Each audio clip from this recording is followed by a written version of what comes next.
Welcome back, guys. In this video we'll be looking at the different operating modes of 8259. First, let's look at how the cascading mode of operation is being utilized in 8259. So cascade. So we have already seen in the previous lecture that we can connect up to 8 8259s as slaves, one master, and we can have up to 8 slaves. So that is how you can connect. That is the maximum capacity, which is this is the maximum capacity.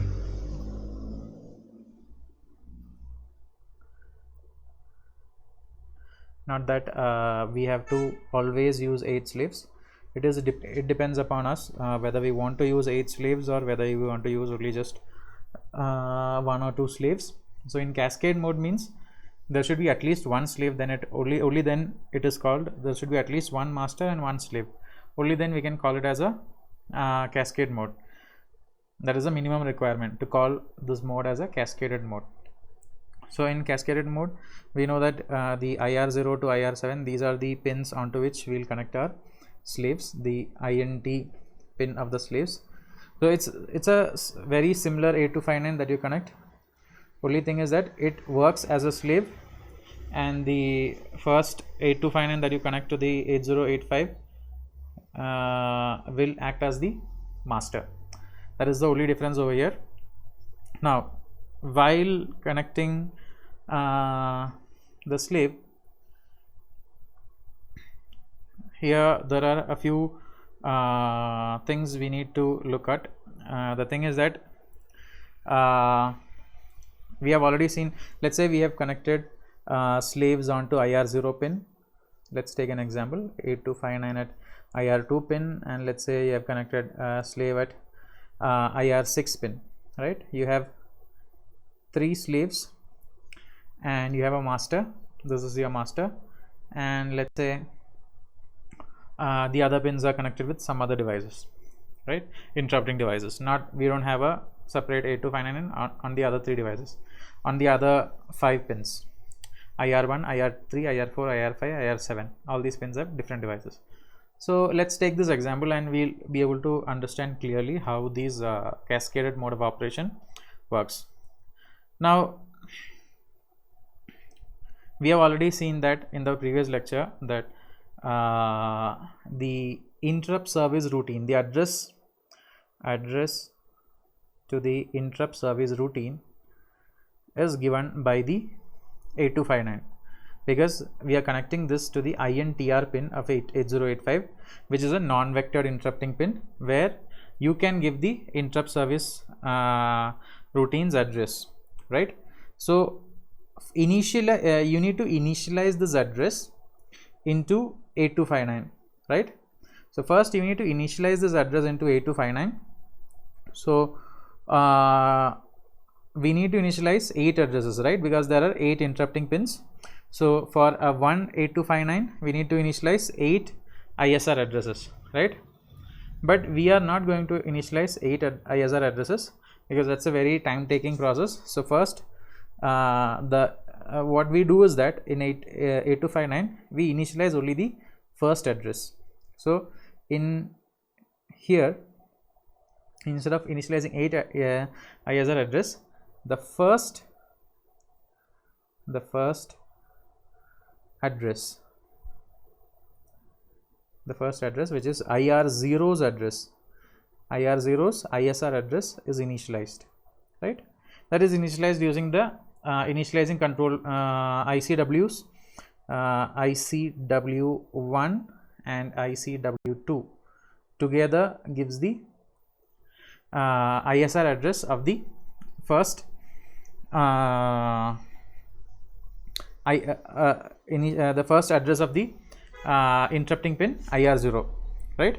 ISR address of the IR0, and then we give an interval, right? There is 2 options. Either you can give an interval of 4 or you can give an interval of 8, which means that let's say you have initialized the first address of IR0, IR0's ISR address, interrupt service routine address, as let's say 5340, the next address could be, if you have chosen the interval as 4, the next address would be 5344, and the for IR1, for IR2 it would be 5348, right? This is the for the interval of 4 if you have chosen. If you have chosen an interval of 8, let's say let's take the same addresses, 5340, 5348, this would be the address, right, for IR1, and the next address would be 5350, right? That is the difference of 8. These are all hexadecimal addresses. So this is how we give the first address, and we specify the interval, and therefore we can give the 8085 can the 8259 can make out which are the ISR addresses of each of these interrupts. Now the problem here is, in cascaded mode, if you look at here, let's say we have taken this as the initial address of IR0, but at IR0 you have connected another 8259, right? You have connected a slave 8259 which could also have 8 interrupting pins, right? Which means that you might be connecting 8 different devices over here, right? So why we give the interval as 4? Because you can write a call and return instruction within this 4 bytes of memory. You can give a lcall which is of 3 bytes, and you can give a return instruction as well. So that is more than enough for this particular ISR, because the actual ISR will not be written at this particular memory location. It would be at a different memory location which is called from this particular memory location. So that is always possible. So it is not 4 bytes of memory location is sufficient, but if you need more, you can go for 8 bytes. Now the problem is that at IR0 we have connected a 8259 which can connect up to 8 devices, right? So the problem here is that all these 8 devices will have different ISR addresses, right? It should have different ISR addresses. You can't give the same ISR address for a keyboard and a mouse, isn't it? Keyboard has a different program, mouse has a different program. So you need to have a different program for each of these 8 devices. So definitely, if a slave is connected at IR0, the master will not give the address. Master is not going to give the address. No. Master remains silent when it receives the INTA signal. The slave will also receive this INTA signal. All the slaves will receive, but the master will activate the particular slave which has interrupted. Let's say if IR0, the slave that is there at IR0 has interrupted, then we will use the 8259 will use these 3 lines, cascade lines, CA0, 1 and 2, right? So this 8259, this will have a address. Obviously the addresses will start from 0002 all the way up to 111 if there are 8 8259 slaves, right? So depending upon the pin that you are connected, it has a particular address. If you are connected to the 0th pin, you have 000 as the address. Now the master 8259 will send out the signal 000, selecting the 8259 that is connected, the slave 8259 that is connected at IR0, so that the slave 8259 can release its ISR address, right? So the each and every 8259s, whether it is master or slave, will have its data bus connected to the 8085. So in this case, in cascade mode of operation, it is not the master that gives the ISR address. If IR1 occurs at this point, right? If IR1 occurs, IR1 is not connected to any slaves, therefore the master will give the address. But if IR0 occurs, since a slave is connected at this point, it is not the master that is going to give the address, but it is going to be the slave that is going to give the ISR address, because there are again 8 ISR addresses over here, right? Because 8 devices means 8 ISR addresses, right? So here we need to initialize both master and slave with all these initialization, the ISR addresses and the other modes of operations, right? So this is how the cascaded mode of operation functions. So these CAS 0, 1 and 2, these lines will be interconnected, which means that the master will be connecting the CAS 0, CAS 1 and CAS 2 lines with the CAS 0, CAS 1 and CAS 2 lines of all the slaves that are there in the that are connected to the interrupting pins of the master, right? So depending upon which slave has to give the ISR address, that particular slave's address will be outputted from the master, and therefore that particular slave gets selected and it will give the ISR address depending upon which interrupt has occurred. I hope this is clear. So this is how the cascaded mode of operation functions in 8259 programmable interrupt controller. Now let's look at the other different modes of operation, right? Now we have another mode of operation which is known as FNM and SFNM.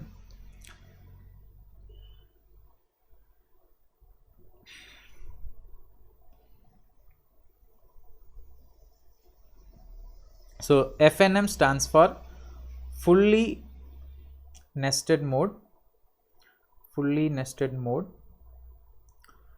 and SFNM stands for special fully nested mode, right? So these are the two different modes of modes in which you can function the 8259 PIC controller. Now fully nested mode is generally suggested for single 8259. Single 8259 means we are not using the cascaded mode of operation. There's only a single 8259 that is connected to the INTR pin, and we are not having any slaves or master slave configuration, right? So in that case we can go for the fully nested mode. Now I will be explaining what is fully nested mode and special fully nested mode very shortly. So in special fully nested mode is actually for cascaded configuration, right? Cascaded configuration.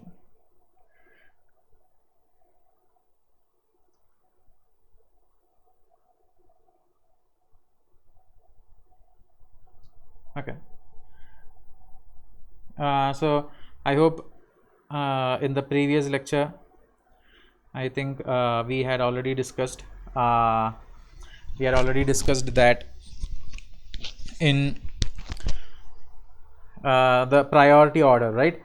So IR0, the by default priority order is IR0 has the highest priority, IR1 has the next highest priority, all the way up to IR7. Now why do we need a special fully nested mode? The reason is that, let's say at IR0 of this is the master, and you have a slave that is connected at IR1. So you have a slave 8259, this is master 8259, this is slave 8259, and the slave has 8 interrupting devices connected, right? So let's say one of the interrupting device, let's say IR5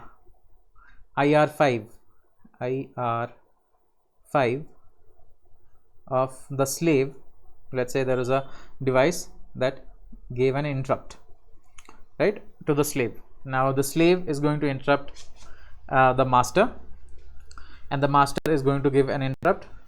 Let's say no other interrupts have occurred at that particular point, and the master is going to interrupt the 8085, right?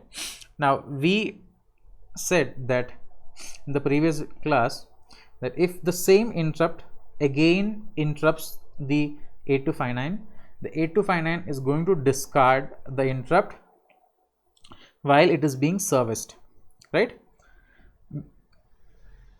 What we mentioned was that, let's say if IR1 has occurred and it is being serviced, what happens? The INSR register, in service register, will make this bit 1, corresponding bit 1, and till the point that particular interrupt has been completed, the new interrupts from the same interrupting pin will not be entertained. If IR1 again interrupts before the previous IR1's ISR is not completed, then IR1 will be discarded. The new IR1 interrupt will be discarded. But let's say this is an interrupting device. This is an interrupting device, and let's say the slave has a different device with a higher priority at IR0, right? We have a different device with higher priority at IR0, and now when this interrupt occurs, 8259 slave does know that this is a interrupt of higher priority, it has to be serviced first, right? Or the current execution of IR5 has to be stopped, and we need to service the IR0 because it is having higher priority. So this interrupt will be again given to IR1 pin, right? Now in special fully nested mode, if you have made the 8259 to function in special fully nested mode, the second interrupt that is coming from a slave will be entertained. In fully nested mode, this will not be entertained. Is that clear, guys? The reason is that it does not consider it as a different interrupt, it considers as a same interrupt in FNM mode, and therefore it does not take into consideration the slave has 8 different interrupting devices. But in special fully nested mode, it considered this 8259 slave and it has 8 different interrupting devices, and the slave has already made the judgment that interrupt of higher priority has occurred and it has to be serviced, right?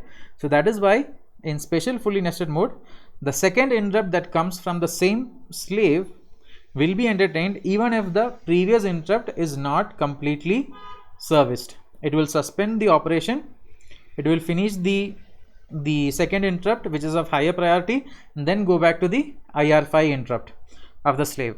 Is that clear, guys? So special fully nested mode is used in cascaded configuration, because in cascaded configuration the slaves will have 8 different devices and the master will not discard the interrupt from the same slave even if the same slave is being serviced at that particular point of time. I hope this is clear. So that is all about fully nested mode and special fully nested mode. Let's look at the next operating mode, which is known as the rotate priority modes.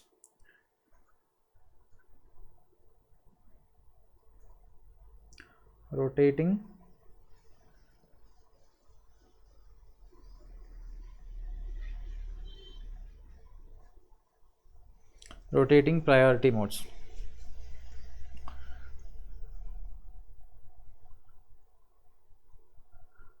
So here there are 2 modes of operation. Either you can keep the default priority order. Now the problem with the default priority order is that, let's say an interrupt IR7 and IR1 occurs at the same time, right? Now with default priority mode, the problem is that IR1 will be serviced first, IR7 will be kept pending. Before IR1 is finished, let's say IR2 occurred, right? IR2 occurred, right? Now what happens? It will wait till IR1 is completed, and once IR1 is completed, which will be serviced? IR2 will be serviced. Let's say, well, IR2 is being serviced, IR5 occurred, right?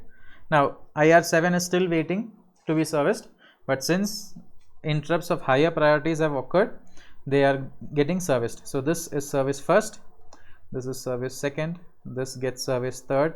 Let's say while IR5 is being serviced, IR1 again occurs, right? Now it will suspend the operation over here, it will go into IR1, and then once it is finished, it will come back to IR5, and then it will finish IR5. Let's say IR6 occurs at this particular point, and it will wait till IR5 gets over, and then IR6 will be get serviced. Let's say again IR2 occurred at this particular point. Now again, since IR2 is of higher priority, it gets serviced, but all this while IR7 is not being serviced. So this is the problem with default priority. If we go with the default priority, there could be a condition where some of the interrupts might never be serviced, right? So that is why we have another priority mode, which is known as rotating priority. Now in rotating priority, there is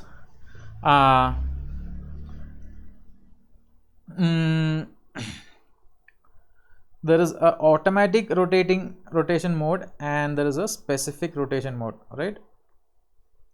Automatic rotation mode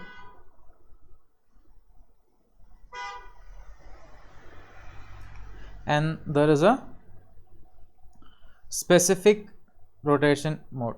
Okay, now let's see what is automatic rotation mode. Now in automatic rotation mode, what happens is that whichever interrupt is serviced last, interrupt that is serviced last,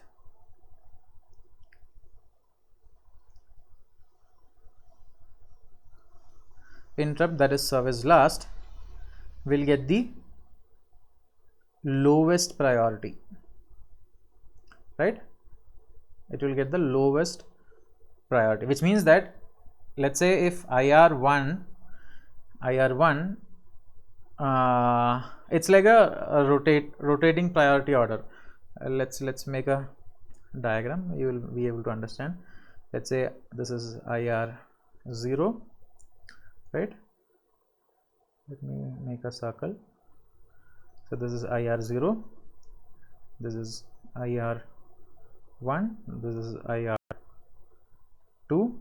this is IR3, IR4, IR5, IR6 and IR7.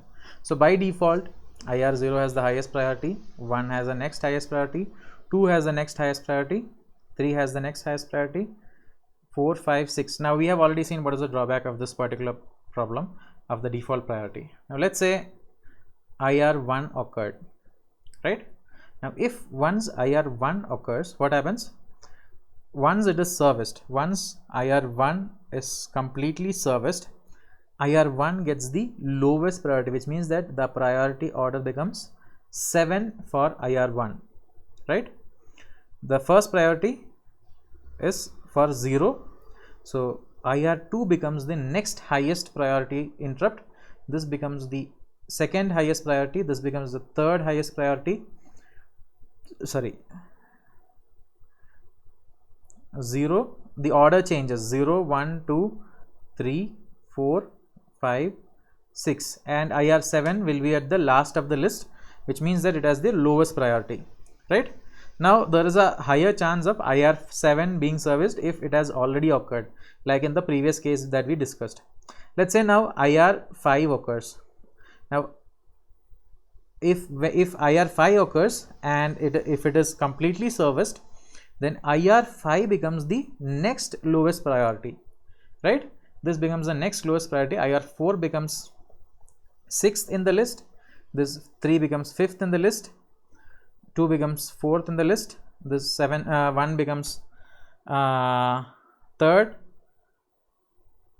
2nd, 1st, and IR6 has the highest priority, right? Now IR7 has the second highest priority at this particular position, right?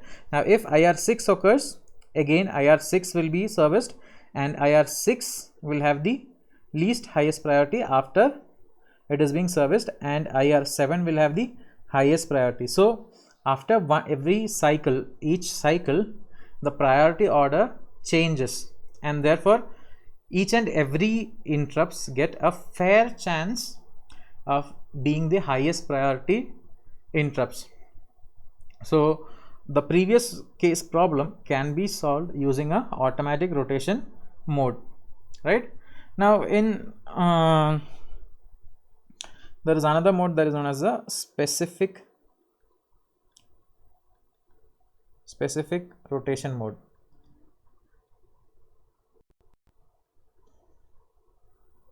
Now in this case, you can specifically select any of the interrupts to be having the lowest priority. Let's say there is a device that is not entertained very much, or it has the least priority, or it has to be kept at the least priority. So you can use this mode in which you can set any of the interrupts to the any interrupting pin or any of the device to have the least priority, and the rest of the interrupts will have rotate priority. So you keep one of the interrupts as the lowest priority, and which means that that interrupt does not take part in the priority order, the rotation order. The rest of the interrupts take part in the rotation process, and the priority gets rotated with time. Now we have another mode that is known as special mask mode. Special mask mode.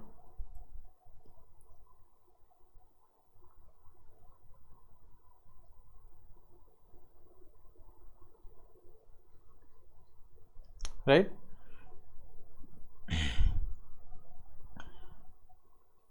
In special mask mode,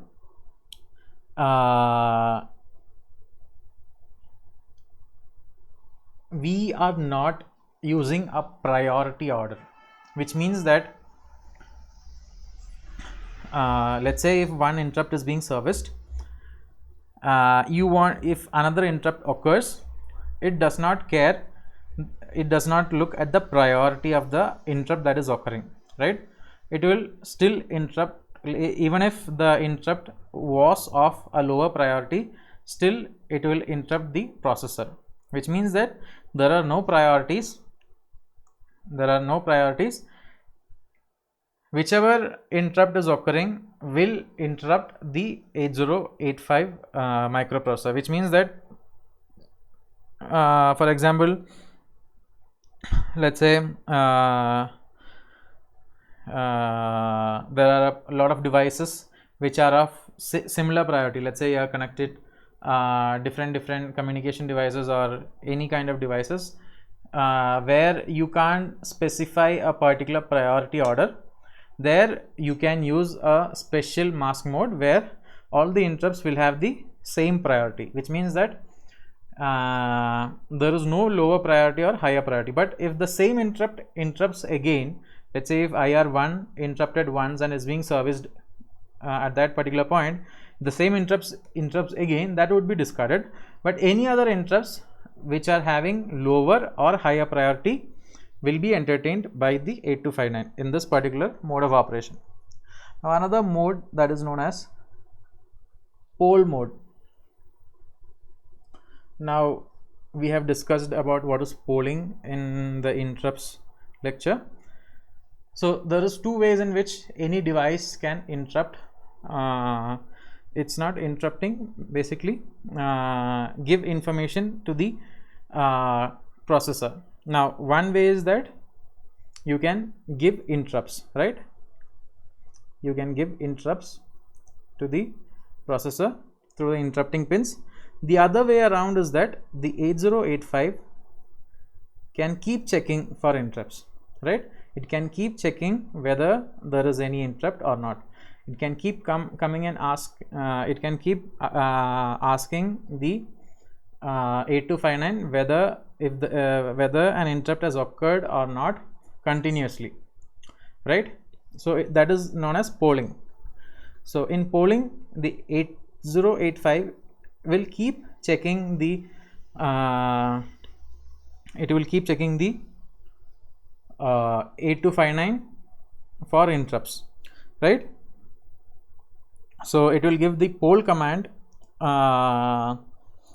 MUPI will give the poll command to the 8259 using using an operational control word, and the 8259 will give something known as a poll word through the data bus. So poll word will give the information regarding which interrupt has occurred. So it's a 8-bit word, 8-bit data. So the first three bits over here, they are known as W0, W1, W2, W0, W1, W2. These three bits combinedly specify which interrupt has occurred. Let's say if IR0 has occurred, it will give 0, 0, 0 for IR0. If IR1 has occurred, it will give 0, 0, 1, right? And if IR2 has occurred, it will give 0, 1, 0. If IR3, 0, 1, 1, etc. all the way up to 1, 1, 1 for IR7, right? As simple as that. Now the most significant bit, it will give the information that whether an interrupt has occurred or not, right? So if there are no interrupts that has been occurred, it will give a 0 over here. If an interrupt is already has occurred, it will give 1 over here. All the other bits over here, they are don't care bits, 1, right, in the poll word. So this is for there is a valid interrupt, or there is an interrupt that has occurred. If there is no interrupt has occurred, then all these bits are invalid. I mean, you don't have to check these bits, no interrupt, right? So this is how you can do polling, or you can check for interrupts, but it is one of the worst ways of doing it because it loses a lot of time, because the processor has to continuously check whether there is an interrupt, you know how fast you keep typing on your keyboard, right? So if the processor has to check for interrupts from the keyboard each and every time that you press a key, it has to keep polling so frequently, right? It has to keep polling so frequently within a few microseconds, which is basically a huge waste of time. So interrupting is much more easier because it can give the information much more faster, and in polling you might lose some of the interrupts, because if the polling is done on a very slow basis, what happens, the same interrupt might have occurred twice or thrice, or maybe you might have pressed 3 keys on your keyboard, but only the last key that you have pressed will get typed into the processor, right? So that is one problem with polling. Now finally there is another mode, that is mode of operation, or the ways in which the EOI command can be given, right? End of interrupts. So there are different modes in which this command can be given. The first one is the normal EOI. I think we have already discussed what is EOI in the previous lecture. EOI is the end of interrupts command that has to be given by the programmer within the ISR, right? So once you finish, when you finish your interrupt service routine, you will give a EOI command. Within normal EOI, there are two different EOI commands. One is known as the non-specific EOI command, and there is a specific EOI command. Non-specific EOI command means you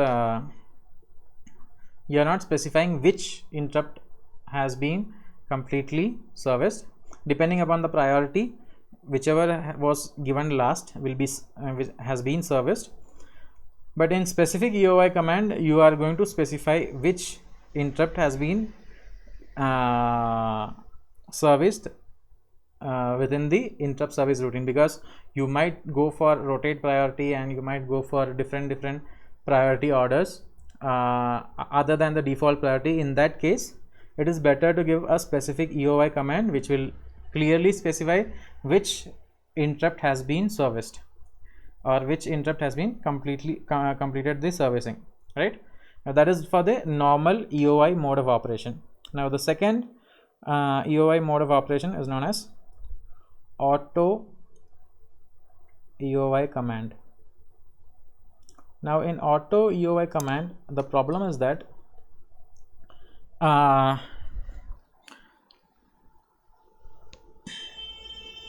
auto EOI means it means that you as a programmer does not have to give the end of interrupts command, right? Which means that the in service register, the problem, why do we give the EOI command? Because the in service register of the 8259 in the architecture we have learned about INSR, right? The in service register, it has 8 bits, right? Depending upon which interrupt has being serviced, let's say IR2 is being serviced, this bit becomes 1. With EOI command, end of interrupts command, this bit will be set to 0, right? Now if you go for auto EOI command, right, in or auto EOI mode command, or we call it as auto EOI mode, it's not a command that we give, sorry, it is a mode of operation. So in this mode of operation, what happens is that, let's say if interrupt 7 has occurred, IR7 has occurred, right? IR7 has occurred. What happens? The IRR checks for the priority, the priority resolver will check for the priorities, and finally let's say IR7 has been given to the 8085 microprocessor to be serviced.